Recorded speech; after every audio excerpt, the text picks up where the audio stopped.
Welcome children to ICSE Standard 9. Today we shall be talking about in your treasure trove the poem Daffodils written by William Wordsworth. So this is your sixth poem. What exactly is daffodils? Before we talk about this daffodils, let us talk little about this great poet William Wordsworth. He was born on 7th of April 1770.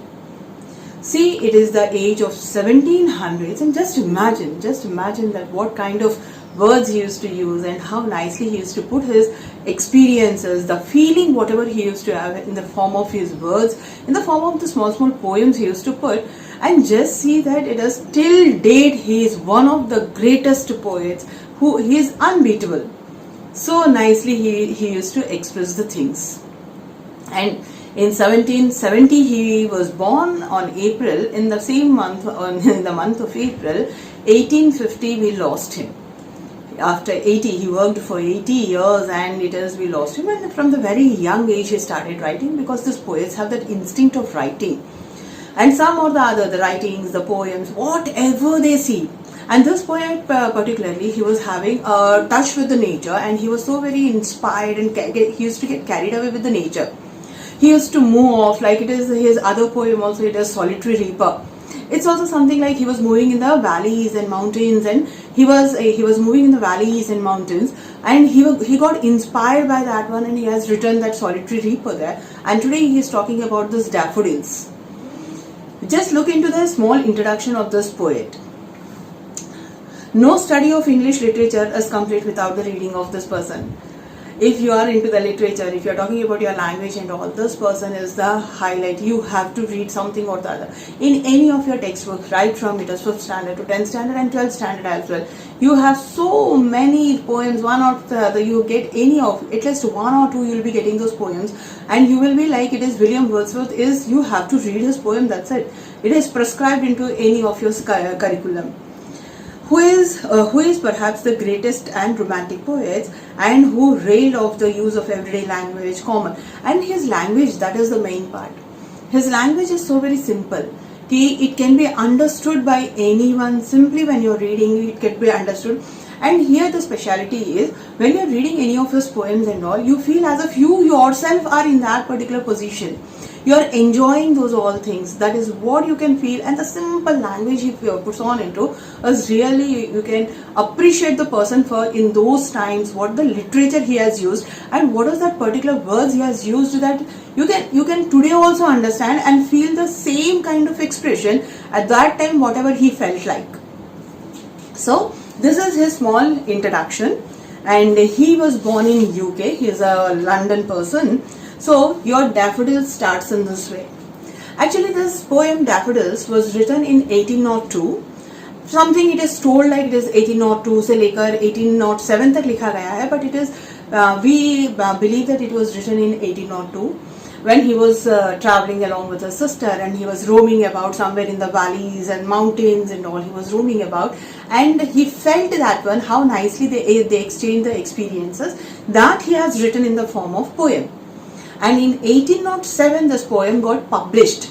Many of the poems whatever he has written, they have compiled all these poems and they published in 1807, and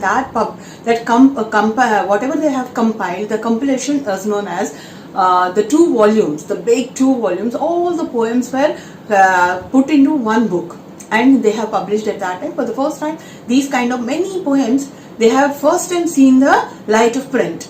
And many poems, he used to write, and people used to, and small poems in some of the literatures, they are the books they used to publish. But at a time, all the poems of this person, at a time they have published in 2 volumes, and in 1807, at that time, these daffodils have come.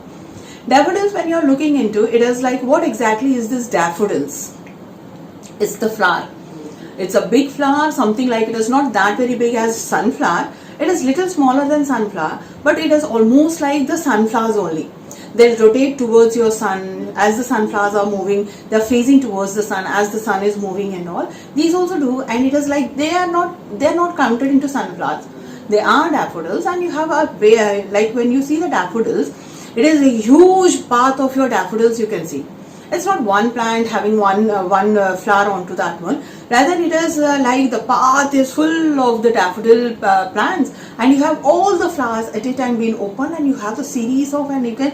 It becomes so very pleasure to look into, and you'll be so happy. Unknowingly, you'll have a big smile looking onto those daffodils. The yellow flowers you can see.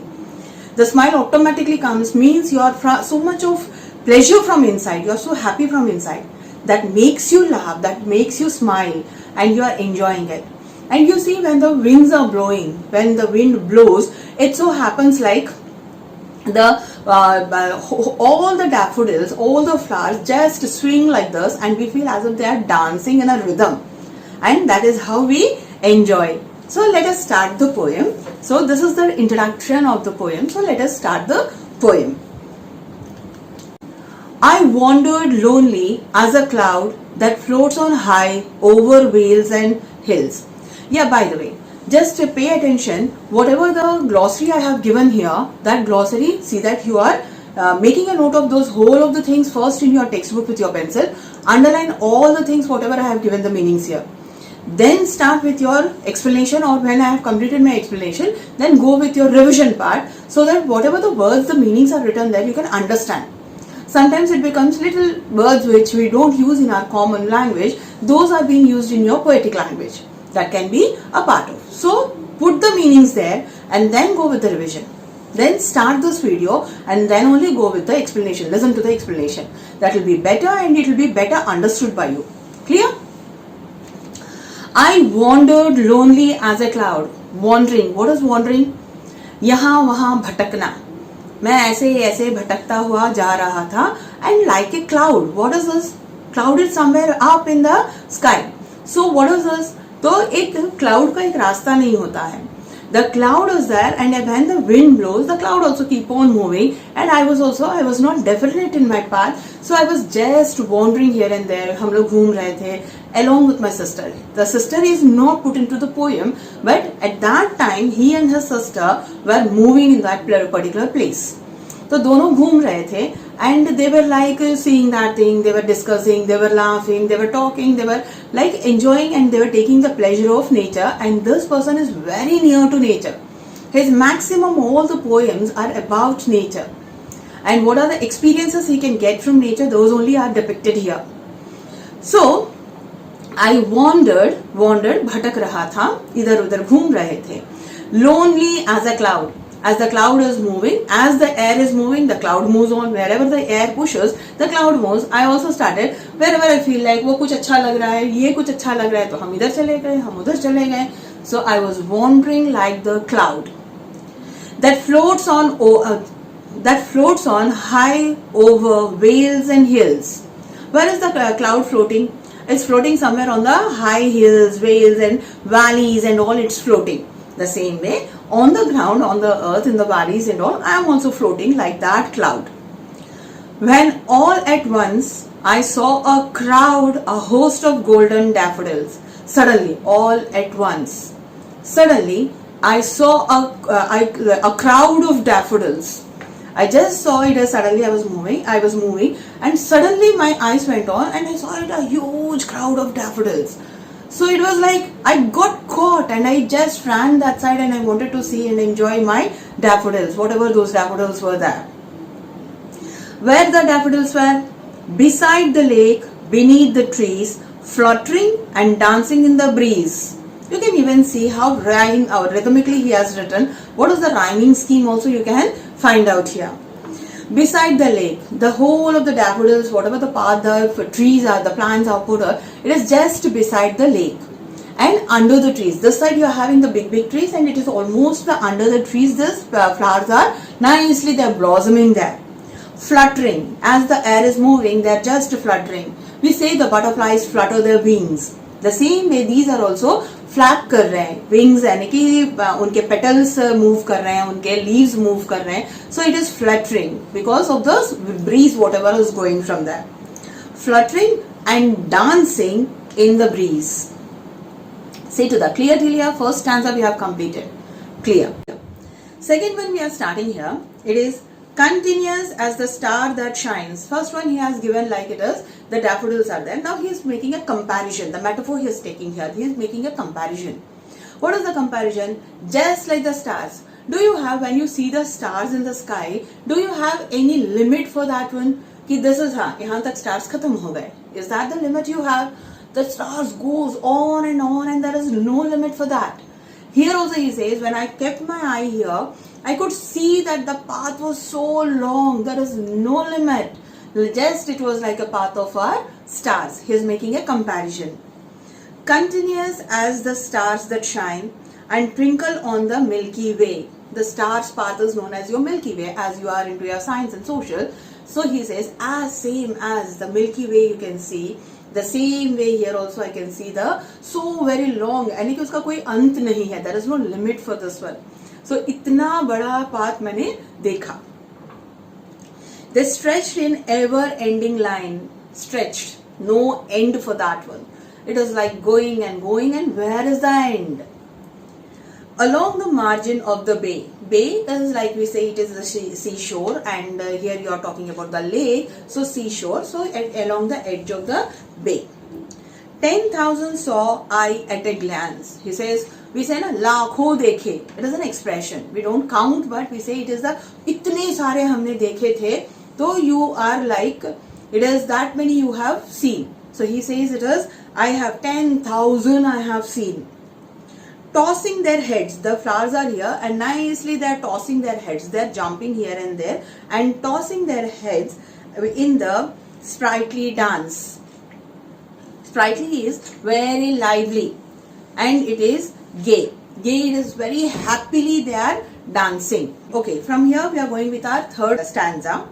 The waves beside them danced, but they outdid the sparkle waves in glee. The way they are dancing, it's so nice that from inside I am happy. I am feeling very happy. And the sparkling waves of glee, the waves of happiness is just coming out of me. A poet could not but be gay. And a poet like me, it is, if at all I am an artist, I draw very nicely. If I see something nice, then I feel like drawing it. So whatever I am from inside, the person I am, I like to put my expression in that form. And here he says I am a poet from inside. So definitely I am going to put the forms in the form of poet. And this is the best one. As a poet, what is this I am saying? So definitely I am going to write about it. In such a jocund company, jocund is high spirits. It is like, mera to hosh ud gaye. That is what. In this jocund company, this is what this company I am. I am perfectly happy and full of happiness. I gazed and gazed, but little thought. I was just looking. Continuously I was looking, and I just had a little thought. What wealth the show to me had brought. This one, kya hai? What is the wealth I got from this one? Really? He got money out of this one? What is the wealth he is talking about? The happiness is the wealth he got from this. And that happiness, if he cherishes it or if he stores it, he can cherish it for the whole of the life. This is what he is going to get. And he says, because of these daffodils, I really, मेरे life में इतना wealth, इतना बढ़िया wealth कभी नहीं मिला होगा, ऐसा wealth मेरे को मिला है. Okay, we are going for the last stanza here. It is OFT is written, so you have to pronounce it as, you have to spell it as, it is often. For often when on my couch I lie, in vacant or in pensive mood. Pensive is sad, melancholy. Sometimes it happens, we are very bored, very inactive, we just lie onto our sofas and we keep on thinking here and there, and suddenly those daffodils come to my mind and I'm really from inside I get happy. And always it so happened, whenever I am in a sad mood, I think about many of the things I think. I don't think about daffodil, but unknowingly these daffodils come to me. This is what he is saying.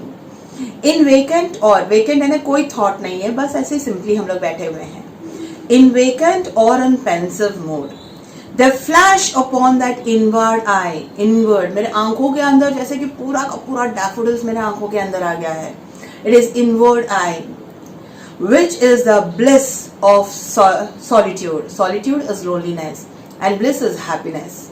Just that loneliness में जो मेरे को दुख हो रहा था, those all things have come out, and it is only the happiness I'm able to get, because those daffodils have come into my eyes and I can see only the daffodils and the way they are playing, the way they are dancing, fluttering, the happiness at that time I felt.